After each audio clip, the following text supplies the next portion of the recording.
The tensions between Pakistan and Afghanistan are spiraling pretty dangerously. Cross-border shelling, airstrikes, retaliatory fire. What began as border friction has now erupted into one of the most serious military escalation that has been witnessed between these two nations, raising fears of a much bigger regional war.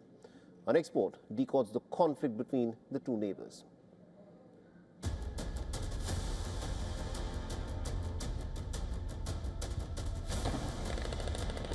Fire lights up Afghan skies. Fighter jets roar overhead. Missiles slam into military positions. Pakistan has declared an open war against Afghanistan. What began as a series of border clashes over the months has erupted into one of the most serious military escalations. Pakistan carried out airstrikes deep inside Afghanistan.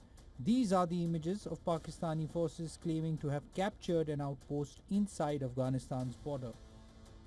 From Kandahar in the south, where the Taliban's supreme leader Hibatullah Akhundzada is based, to Paktia province in the east, intense bombardment reigned the major cities.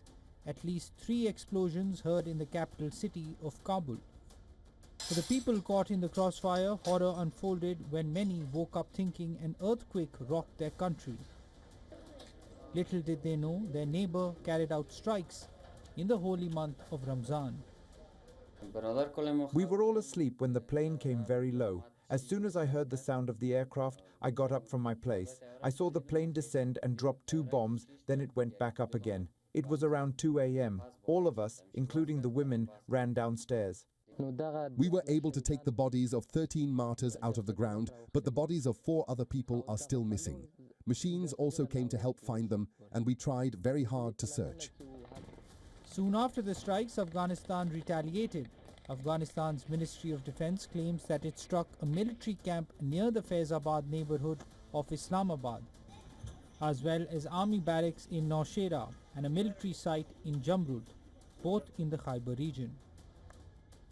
Pakistan, on the other hand, says that it struck 22 targets and destroyed 115 tanks. Islamabad says the attacks are in response to militant attacks on Pakistani security forces.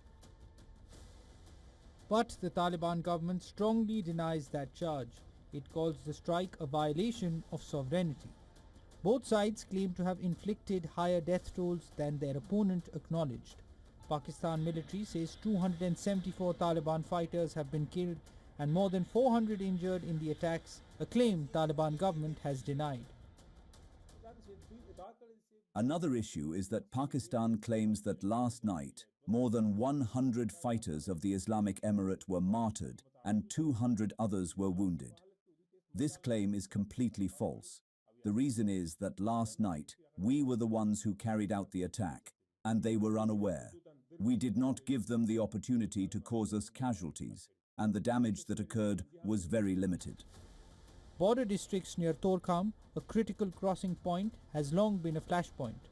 For years, Pakistan has accused the Taliban government of failing to rein in TTP militants operating from Afghan soil. Kabul says it is ready for dialogue, but for Pakistan, the cup of patience has overflowed.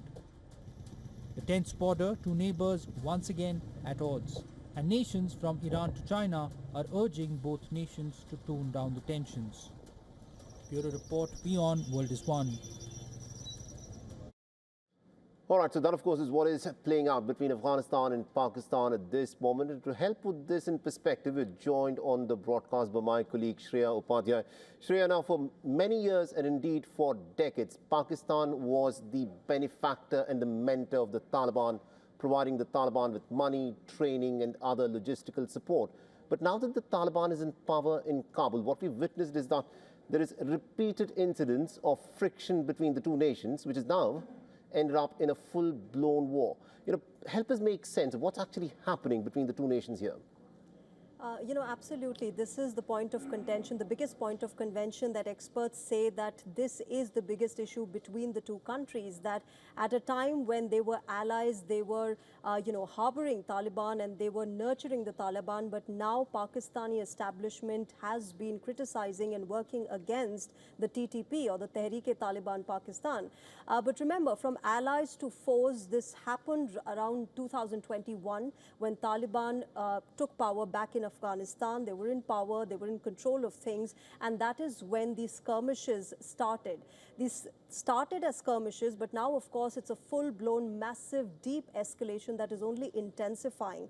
But remember, Pakistan accuses the Taliban of harboring terrorists against it and working against its interest. It blames the TTP for doing so, for the kind of suicide bombings that Pakistan has seen in the past few months. On the other hand, Taliban in Afghanistan accuses Pakistan of harboring the ISIS terrorists, ISIS members, and they say that, look, they're against us and you harbor them, you nurture them on Pakistani soil, and they work against us. And that is the biggest point of friction that the two countries are fighting against. But as we speak, remember, Saleh, this has been an ongoing conflict. It is only going to deepen further. Pakistan has, of course, said that this is an open war, but many security experts believe it's not going to be that easy for Pakistan either, because they might have the upper hand in ammunition and weapons and arms. But the fact of the matter is that there are certain challenges in terms of terrain that Pakistan will face in the upper regions, in the upper reaches of Afghanistan, along the border, along the Durand Line. And it's not going to be so easy for them. But also remember that Taliban itself is skilled in guerrilla warfare. They know how to have a proxy war, something that they have seen, experienced, and grappled with for the past several decades. So, this is not going to be easy for Pakistan either, despite its big claims of having an open war with Taliban. At the same time, we also have to keep an eye on how China and US react to this entire situation. China has called for the cessation of hostilities. But remember, both these countries, China and America, have their interests in Balochistan and Khyber Pakhtunkhwa province. So we'll have to wait and watch how their partners and allies really come up as far as de-escalation efforts are concerned. I think that, of course, is a crucial point. They will have to wait and watch as to how this crisis unfolds. Thank you very much indeed, Shreya Upadhyay, for joining us with those updates then.